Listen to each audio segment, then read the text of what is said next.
Hello everybody and welcome to my YouTube channel. Today I'm going to talk about brands that I'm going to be staying away from or that I want to stay away from in 2019. Now, this is not meant to throw shade at any of these brands. I have other videos for that. But in general, I feel like there's certain brands that we devote so much airtime and so many dollars to, and I feel like in general, the makeup industry is rich with brands that are smaller, that are up and coming, and that really deserve so much more attention than they're getting already. And that's why I want to really focus my attention on those kinds of brands in 2019. And the brands in this video are simply brands that I really do feel get way too much attention, and I feel like it's time for me personally to focus my attention on other brands besides these specific brands right here. So let's just get into it. So the first brand that I want to talk about is Morphe. I think that Morphe in general is one of those brands that gets more credit than it deserves. And okay, you can come for me if you want, but like, let's face it, like Morphe is a brand that really does get a lot of airtime. A lot of people love to talk about Morphe, and I really do think that a whole big reason is the fact that they do have a lot of discount codes and they do have a lot of people on their PR list, and they have a lot of big influencers under their belt to really promote products and to really build hype around certain things. And I do think that several launches that Morphe has produced have caught my attention, most notably the James Charles and Morphe palette. I feel like that, honestly, in my opinion, is a really good palette. I think the quality is great. I love the colors. I love working with that palette. It's one of my favorites at this moment. But I think that for someone that always has a little bit of a wary view of Morphe, I have more Morphe than I actually need. I've always been transparent about the fact that I don't like worship Morphe. I don't think that they're like the be all end all of makeup brands. I've talked about some issues with them, and I also do want to say that I personally think that their customer service is down the toilet. I mean, yeah, no matter, like, there are some big YouTubers that have said, oh yeah, Morphe is amazing, their customer service is amazing, they're all there for the customer. Are they really? Like, are they really? Just the fact that a billion-dollar brand, I'm not quoting like myself, I'm actually quoting someone else, but supposedly a billion-dollar brand, or at least a multi-million-dollar brand, that's Morphe. And they can't pay for their customers' returns? Like, what? Like, why? What's, like, you really must have like a lot of penny pinching if you can't pay for that, because so many indie brands and so many smaller brands that don't get nearly as much coverage as Morphe pay for their customers' returns. It's not that hard. And it's just like things like that. And the fact that, yeah, I really do have a lot of products from Morphe. I have the 39A, I have the 350, I have the Jaclyn Hill Favorites palette, which I really do like, by the way. And I also have the James Charles palette. And I think that I have like some of their lip stuff. I have a lot of their brushes, which I really do like. You can see, like, I'm not like roasting Morphe. I think that they do have like some great products, but I do think that I have so many Morphe items that it's time for me to sort of like shift my focus and spend my money elsewhere. Maybe not like say I'm never buying Morphe again, but instead of like always focusing on Morphe and what they have, I would like to look at other brands and see where I can spend my money elsewhere, because I really do want to see like what other brands I can purchase from besides like certain brands, and one of those brands just happens to include Morphe. The next brand might come as a little bit of a surprise to a lot of you, and that's Colourpop. Yeah, I love Colourpop. I love the brand.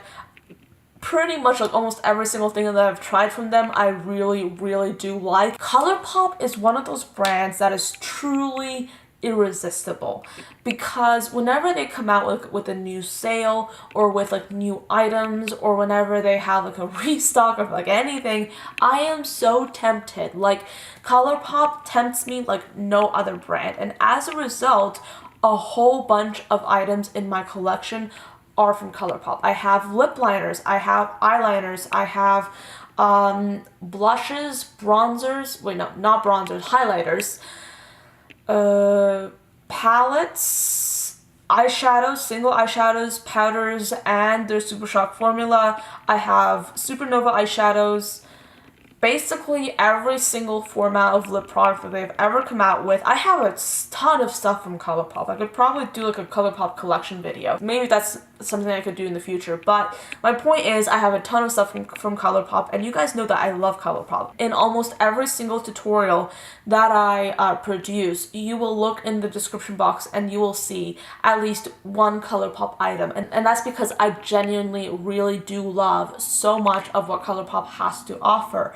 However, I have like looked back on the money that I have spent on makeup in general, and a majority, well, not a majority, a huge chunk of it has gone towards Colourpop, and that's understandable because Colourpop is really inexpensive. They have a variety of different products and their quality is pretty good.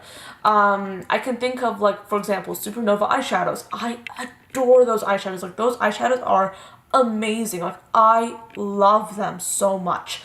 But then, like, I think that in general, Colourpop is a brand I should probably step back from, because I really do want to focus my attention, like I said, on other brands, not just like Colourpop and Morphe. The next brand I want to talk about is Anastasia Beverly Hills. I really don't have many negative things to say about Anastasia Beverly Hills at all, but I remember at some point I basically made the decision that, oh yeah, I'm gonna collect each and every single Anastasia Beverly Hills palette.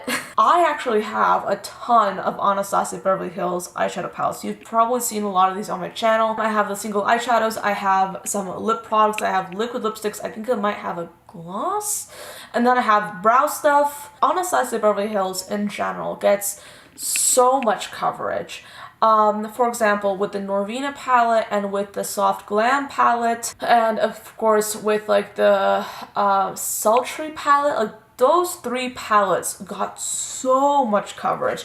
I didn't buy those palettes. You guys saw that I really wasn't into them, and I'm so glad I did I actually stepped back and I actually did not buy them, because I was this close to buying the Soft Glam. Can you believe it? I was this close to buying it because I was so like intrigued by all the hype around it. I know, like, I don't know what I was thinking, but luckily my one of my friends stepped in and he was like, "You already have all those colors," and I'm like, "Yeah, that's true." So I decided not to buy it. But I think that Anastasia Beverly Hills in general is just one of those brands that something comes out and everybody talks about it. Like, everybody has to talk about it. They, again, have a very extensive PR list that covers a lot of different influencers on Instagram and on YouTube at different levels. I do think that it's great of them. Well, I would say a similar thing to like all these brands. Like, I think that all of these brands that I'm mentioning really do a good job of supporting smaller influencers and larger influencers at the same time. So I really want to commend them for that. But I do think that Anastasia Beverly Hills is one of those brands that really doesn't need any more support. And when I look at Anastasia Beverly Hills as a brand, I don't think that they necessarily reflect where my personal makeup style is going. I know, it's so ironic that I'm talking about colorful makeup when I'm wearing like a very simple makeup look right now, isn't it?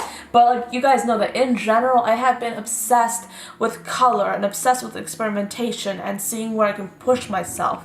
That Anastasia Beverly Hills, if you look at their editorials, if you look at their campaigns, and if you look at their products, they don't necessarily cater to that, and that's fine, of course, like, that's good, but it's not necessarily something that I necessarily need to go all out and purchase if it's not suitable for my personal makeup style and where it's going right now. I kind of want to step back and like I said before, focus my attention on smaller, more up-and-coming brands that maybe aren't getting as much of a voice and as much attention on them, and I want to kind of experiment with those items and with those products and with those brands and see what comes out of that. So that's where I'm going to end this video. Those are all the brands that I kind of want to step back from in 2019, that I kind of want to sort of like still use. You know, I still love these brands, but I also want to step back and I want to focus on other brands more so than I've been focusing on these brands in the past year. So I hope you enjoyed this video. Thank you so much for watching till the end, and I'll see you in tomorrow's video. Bye guys.